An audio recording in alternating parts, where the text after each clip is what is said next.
بسم الله الرحمن الرحيم. يا أيها الناس اتقوا ربكم الذي خلقكم من نفس واحدة وخلق منها زوجها وبث منهما رجالا كثيرا ونساء، واتقوا الله الذي تساءلون به والأرحام، إن الله كان عليكم رقيبا.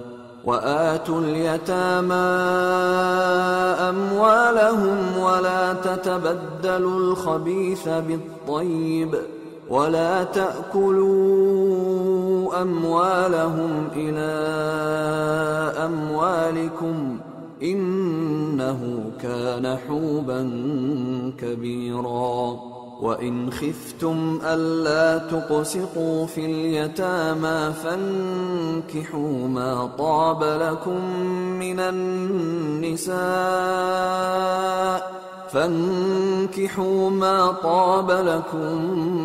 النساء مثنى وثلاث ورباع، فإن خفتم ألا تعدلوا فواحدة أو ما ملكت أيمانكم، ذلك أدنى ألا تعولوا. وآتوا النساء صدقاتهن نحلة، فإن طبن لكم عن شيء منه نفسا فكلوه هنيئا مريئا. ولا تؤتوا السفهاء أموالكم التي جعل الله لكم قياما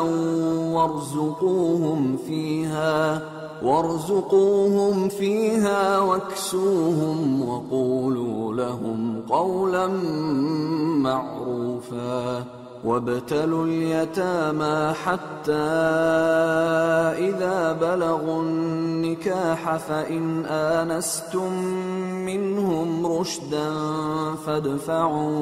فادفعوا إليهم أموالهم، ولا تأكلوها إسرافا وبدارا أن يكبروا. ومن كان غنيا فليستعفف، ومن كان فقيرا فليأكل بالمعروف. فإذا دفعتم إليهم أموالهم فأشهدوا عليهم، وكفى بالله حسيبا. للرجال نصيب مما ترك الوالدان والأقربون، وللنساء نصيب مما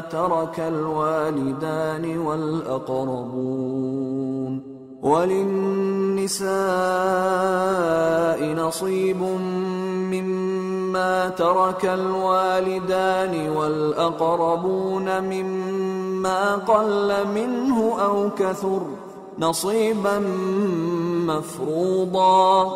وإذا حضر القسمة أولو القربى واليتامى والمساكين فارزقوهم منه وقولوا لهم قولا معروفا. وليخشى الذين لو تركوا من خلفهم ذرية ضعافا خافوا عليهم فليتقوا الله وليقولوا قولا سديدا. إن الذين يأكلون أموال اليتامى ظلما إنما يأكلون في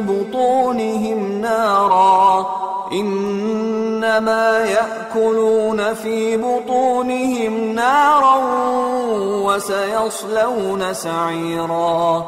شروع اللہ کا نام لے کر جو بڑا مہربان نہایت رحم والا ہے۔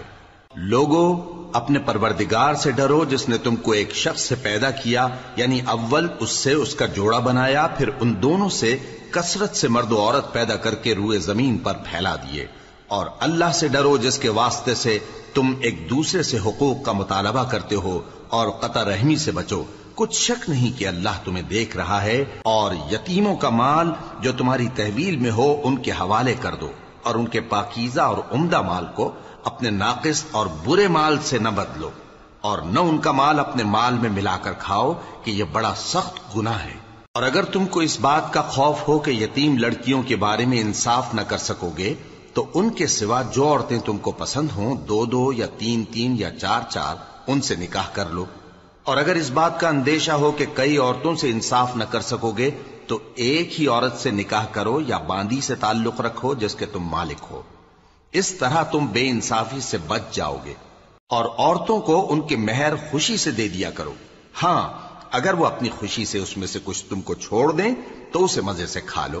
اور کم عقلوں کو ان کا مال جسے اللہ نے تم لوگوں کے لیے سبب معیشت بنایا ہے مت دو، ہاں اس میں سے ان کو کھلاتے اور پہناتے رہو اور ان سے معقول بات کہتے رہو۔ اور یتیموں کو بالغ ہونے تک کام کاج میں مصروف رکھو اور جانچتے رہو، پھر بالغ ہونے پر اگر ان میں عقل کی پختگی دیکھو تو ان کا مال ان کے حوالے کر دو، اور اس خوف سے کہ وہ بڑے ہو جائیں گے، یعنی بڑے ہو کر تم سے اپنا مال واپس لے لیں گے، اس کو فضول خرچی اور جلدی میں نہ اڑا دینا۔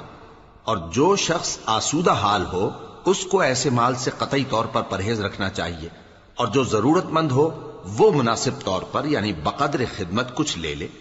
اور جب ان کا مال ان کے حوالے کرنے لگو تو گواہ کر لیا کرو، اور حقیقت میں تو اللہ ہی گواہ اور حساب لینے والا کافی ہے۔ جو مال ماں باپ اور رشتہ دار چھوڑ مریں، تھوڑا ہو یا بہت، اس میں مردوں کا بھی حصہ ہے اور عورتوں کا بھی، یہ حصے اللہ کے مقرر کیے ہوئے ہیں۔ اور جب میراث کی تقسیم کے وقت غیر وارث رشتہ دار اور یتیم اور نادار لوگ آ جائیں تو ان کو بھی اس میں سے کچھ دے دو اور ان سے معقول بات کہو۔ اور ایسے لوگوں کو ڈرنا چاہیے جو ایسی حالت میں ہوں کہ اپنے بعد ننھے بچے چھوڑ جائیں اور ان کو ان کی نسبت خوف ہو کہ ہمارے مرنے کے بعد ان بیچاروں کا کیا ہوگا، پس چاہیے کہ یہ لوگ اللہ سے ڈریں اور درست بات کہیں۔ جو لوگ یتیموں کا مال ناجائز طور پر کھاتے ہیں وہ اپنے پیٹ میں آگ بھرتے ہیں اور ضرور دوزخ میں ڈالے جائیں گے۔